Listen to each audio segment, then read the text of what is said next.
speak quickly. So I chose to do the history of vaccines because I think that it's really cool how our bodies adapt to certain diseases that we don't know about, and how we're able to make vaccines to help prevent diseases in the future. What I'm going over is certain people that helped invent vaccines and discovered new diseases like smallpox and cowpox. So my thesis is that people will never be fully protected from diseases because not all have been discovered. However, thanks to people like Edward Jenner, Hillary Kaprowski, and Maurice Hillman, new vaccination discoveries have been made to improve our responses to disease and immunity.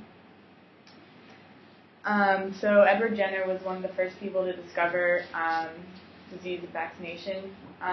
What he discovered was when he lived in farmlands, he noticed that a lot of the milkmaids had scabs that were similar to a lot of cows.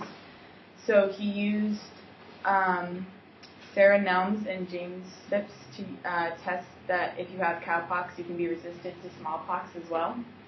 So he used inoculation and variolation, which are when you take the scab from one person and then make an incision on someone and put the scab in the incision so that the disease can go into their bloodstream, and then you can make antibodies for it.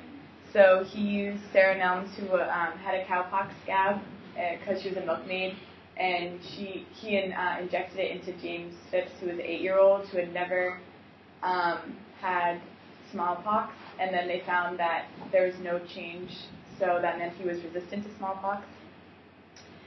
In the 20th century, Hillary and Maurice both made new vaccinations, like the measles vaccination and the rabies vaccination, and they have helped improve vaccinations over the 20th century.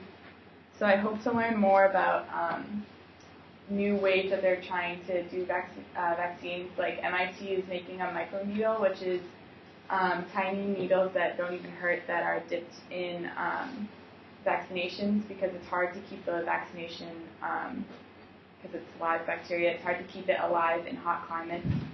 So they're using those to just press onto people's wrists to see if they can vaccinate other people. That's it.